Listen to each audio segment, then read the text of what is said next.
Na última terça-feira, eu vim aqui no meu segundo canal e afirmei que o Rafinha falar que ia meter gol e porrada na Argentina era justo, desde que ele se garantisse. A mesma coisa de quando o Manchester City provocou o Real Madrid em suas redes sociais, a torcida também, e perdeu na Champions agora na repescagem, digamos assim, antes das oitavas de final. Provocou, tem que se garantir, senão é ridículo. O vídeo foi mais sobre as críticas ao que o Rafinha disse.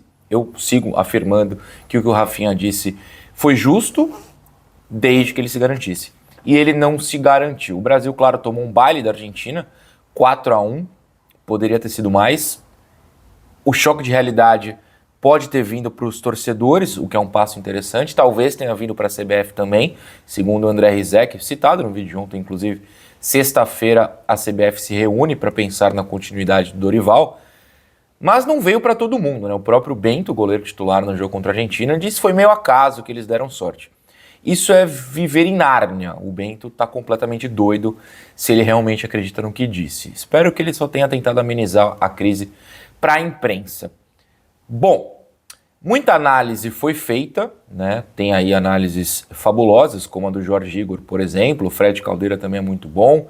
Tem vídeos e vídeos por aí, textos e textos por aí, que você pode assistir e ler. Inclusive, eu recomendo que você veja com calma, se tiver disponível o lance inteiro, desde que a Argentina pega a bola, o lance do segundo gol. O lance do segundo gol é uma aula do que deve ser feito pelo lado da Argentina, do que não deve ser feito pelo lado do Brasil. A Argentina fica, 2 minutos trocando passe e o Brasil não faz a menor ideia de como defender até tomar o gol.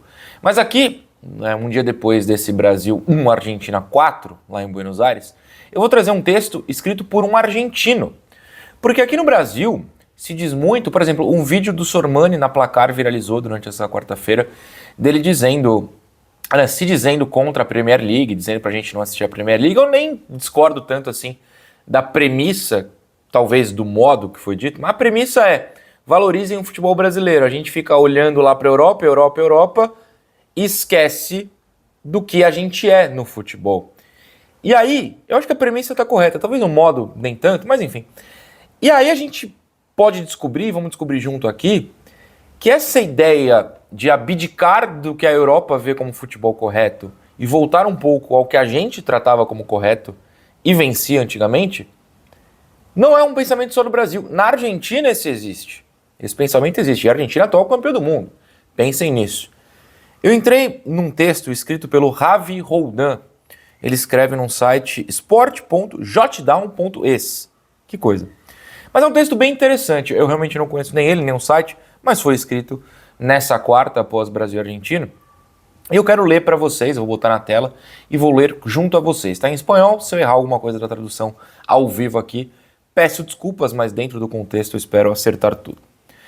O texto se chama Uma reafirmação do estilo argentino frente a um Brasil eurocêntrico que perdeu sua essência. Olha só o que eu concordo. Ele fala que o Brasil pensa muito no estilo europeu e perdeu sua essência.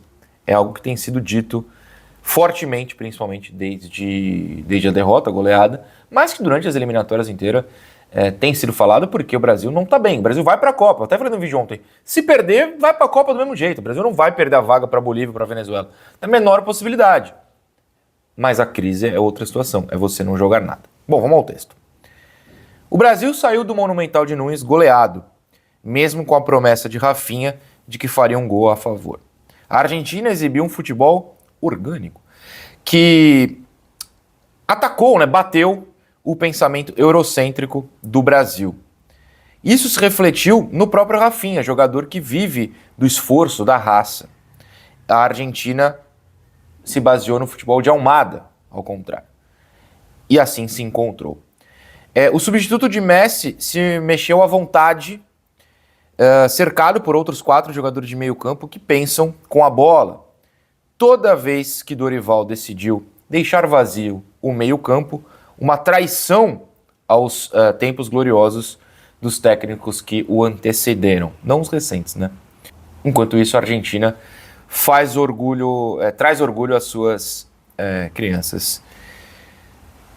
Hoje se mostra revelador que antes da partida, a última vez que a Argentina havia perdido em casa para o Brasil, tinha sido em 2005, quando o Pekerman, né, José Pekerman, perdão, era o seu treinador. A Argentina, desde então, se prestou a recuperar os seus valores nacionais, em termos futebolísticos, estamos falando, é claro.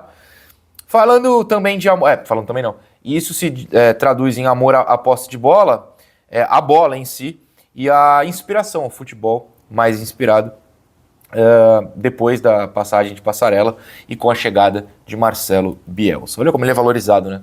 Mesmo não tendo ganhado nada, ele ganhou uma Olimpíada pela Argentina, ele é muito valorizado. Na Copa de 98, lá na França, os mais críticos falavam do modelo marcial, né, um modelo muito militar, a gente costuma dizer por aqui, e de contra-ataque que o Passarella propôs, e que isso ia ao contrário do que o Valdano pensava também, Valdano, técnico antigo da Argentina. Já Bielsa, um apaixonado pelo futebol de ataque, tem sua tática como muito reconhecida, uma rodagem, como diria o Galvão Bueno, um toque me voe, mas enfim, uma posse de bola, um ataque o tempo inteiro, menos mecânico e com muita pressão, porém ele perdeu lá na Coreia e no Japão. Eles também citam aqui um pouco de falas do Pekerman, fala também que depois de Sampaoli eles têm recuperado esse estilo, o São Paulo não conseguiu, apesar de tentar, e que o Scaloni, que foi, né, um assistente do Sampaoli, foi visto como pela AFA, pela CBF deles, a Associação Argentina, como o cara que ia manter esse futebol ofensivo. Hoje sabemos, continua o texto, que isso foi uma grande notícia para o país, que permitiu ao Scaloni trazer o essencial à seleção argentina. Essa parte é importante, né? Como sentem o jogo os futebolistas de uma região, ou seja, de um país, isso é essencial. Os argentinos querem jogar desse jeito, né? Isso é muito interessante. E Scaloni fez com que isso fosse possível, e é um erro, essa comparação é legal, tratar os jogadores argentinos como se eles fossem controlados por videogame, por um controle, um joystick, né? Eles estão falando. Você não controla eles assim, né? Você dá liberdade para que eles joguem bola. Fala também outras coisas da comissão técnica do Scaloni, pensamentos do Scaloni e tal.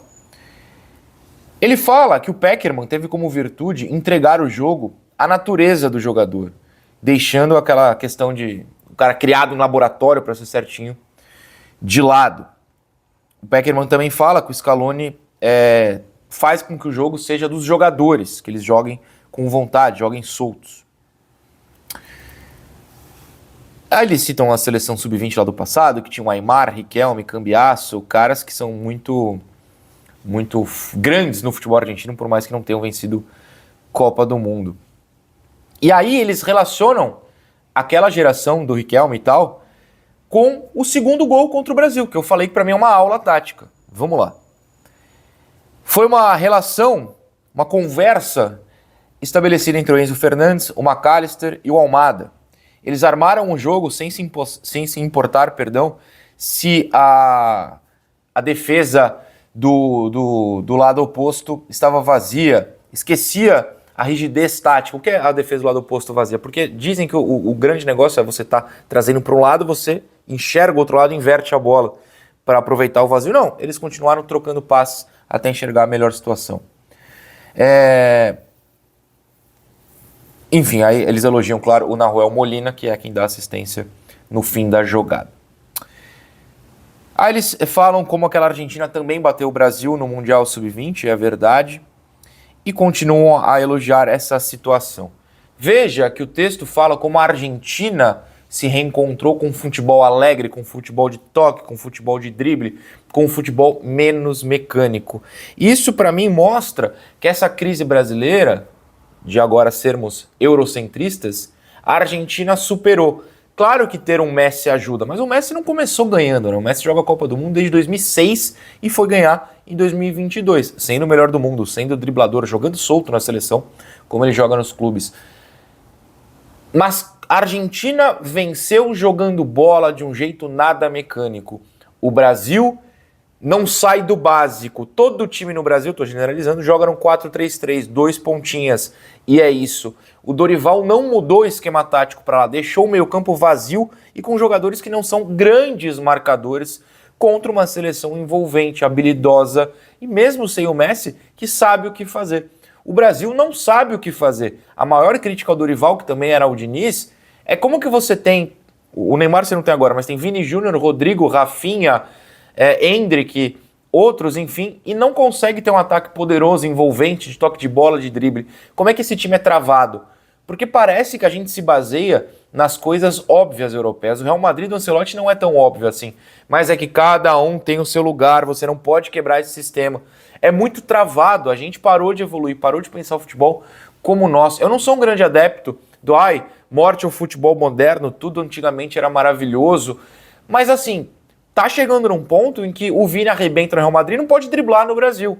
O Rodrigo não tem função específica no Brasil, mas também não joga solto. Por quê? Porque ele tá perdido. O Rodrigo praticamente não participa do jogo.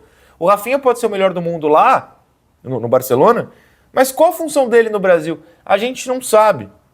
Como é que um técnico do Brasil fala que pensou toda essa data FIFA com o Neymar de titular, sem pensar que ele poderia não ir? E não foi, e a partir disso fez o quê? Sofreu muito contra a Colômbia, ganhou com um gol que a bola desvia, né, sejamos honestos, e tomou um baile da Argentina, que tem uma base que vai encaixando jogadores aos poucos. O Simeone não estava na Copa, estava jogando ontem. O Almada não foi titular na Copa, pouco entrou. Ele entrou, nem lembro se entrou em campo. Arrebentou com o jogo. Então, assim, você tem que ter uma renovação, ok, mas colocando pecinhas num time que sabe o que fazer. A Argentina sabe o que fazer, é entrosadíssima. O Brasil não faz a menor ideia do que fazer. Escalou 48 centroavantes diferentes antes das eliminatórias. Perde o Neymar, não tem uma pecinha ali que já se encaixa e sabe o que fazer. Não tem variação tática. O Dorival não tem nível, nunca teve nível de técnico de seleção, desculpa, eu sempre defendi essa ideia. E tá se mostrando assim. Então eu gostei que quando a gente bate no eurocentrismo, que é um jogo muito robotizado, travado, que pode ser veloz, forte físico, pode dar resultado, eles são mais ricos, eles têm mais dinheiro, eles vão tirar os talentos daqui e ganhar lá. Mas quando a gente pega os talentos que estão lá e traz para cá para jogarem juntos pela seleção, precisa ser um pouco diferente. A Argentina faz diferente e está humilhando o Brasil. Enfim, pensamentos, eu gostei desse texto, trouxe para vocês. Foi feio demais.